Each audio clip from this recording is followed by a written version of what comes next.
Don't find happiness, create it. Prologue: The Search for Happiness. Arun was a man who had everything, or so it seemed. At just 30 years old, he was a successful entrepreneur, living in a luxurious house, driving the latest cars, and traveling to exotic places. Yet, every night when he lay in bed, a deep emptiness filled his heart. Despite his wealth and accomplishments, happiness remained elusive. He had chased success for years, believing that with enough money and recognition, joy would follow. But now he felt more lost than ever. One evening, Arun confided in his old friend Raj. "I don't understand," Arun said, sipping his expensive wine. "I've worked so hard, achieved so much, yet I feel nothing. I thought happiness would come when I reached this level." Raj smiled knowingly. "Maybe happiness isn't something you find. Maybe it's something you create." Arun frowned. "What does that even mean?" Raj leaned in.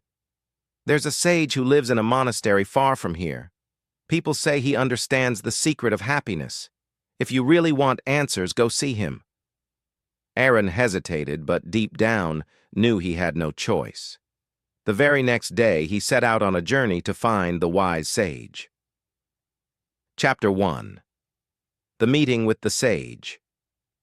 After a long and exhausting journey, Arun arrived at a quiet monastery nestled in the mountains.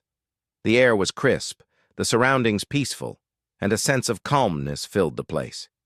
He was led to an elderly monk named Master Ananda, who sat cross-legged in the courtyard tending to a small garden. Arun bowed respectfully. "Master Ananda, I have come to seek happiness. I have everything, money, success, comfort, but I am still not happy. Please tell me how to find it." The old monk smiled gently. "You do not find happiness, my son. You create it." Arun felt frustration rising in him. "That doesn't make sense.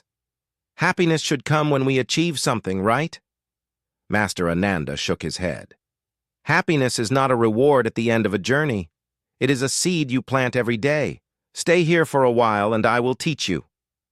Despite his doubts, Arun agreed. Chapter 2.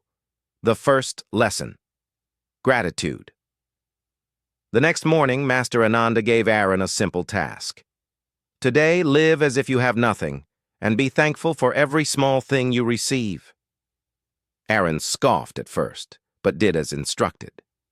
He paid attention to the fresh air, the warmth of the sun, the food offered to him by the monks. As the day passed, something unexpected happened. Arun felt lighter. For the first time in years, he noticed the beauty in the ordinary. That night, he told the master, "I never realized how much I take for granted, but I still don't feel truly happy." Master Ananda nodded. Gratitude is the first step, but there is more to learn. Chapter 3. The Second Lesson. Simplicity. For the next few days, Arun was asked to live like the monks. No luxury, no distractions. At first, it was unbearable. No lavish meals, no entertainment, no soft bed. But as time passed, Arun noticed something strange. Without constant distractions, his mind became clearer. Master Ananda explained, "The more you chase after things, the more they control you. True joy comes from needing less, not having more." Arun reflected on his life. He had spent years accumulating wealth, yet it had only increased his worries. Maybe happiness was not about adding more, but simplifying life. Chapter 4. The Third Lesson. Compassion. One morning, Arun was asked to help in the village nearby. He assisted in cooking, cleaning, and tending to the sick. At first, he did it only because Master Ananda had asked him to. But as he interacted with the villagers, he noticed something incredible. These people had so little, yet they smiled more than he ever had. An old woman thanked him with tears in her eyes for a simple meal. A young boy laughed as Arun helped fix his broken toy. That evening, Arun felt something he hadn't felt in a long time, warmth in his heart. Master Ananda asked, What did you learn today? Arun smiled. That happiness grows when we share it. Chapter 5. The fourth lesson. The present moment. Despite his growing understanding, Arun still felt restless. He constantly thought about the future, what he would do once he left the monastery, how he would apply these lessons. Sensing this, Master Ananda took him to a quiet river. Sit here and observe, he instructed. Arun watched the flowing water, the rustling trees, the birds singing. For the first time, he was truly present. Your mind is always in the future or the past, the master said, but life happens now. If you cannot enjoy this moment, you will never find happiness. Arun closed his eyes and took a deep breath. He felt a sense of peace he had never known before. Chapter 6. The final lesson, creation of happiness. For his last task, Arun was asked to create something meaningful.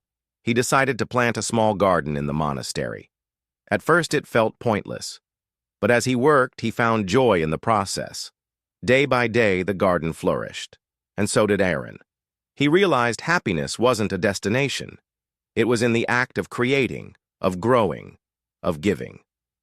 Epilogue: A new life.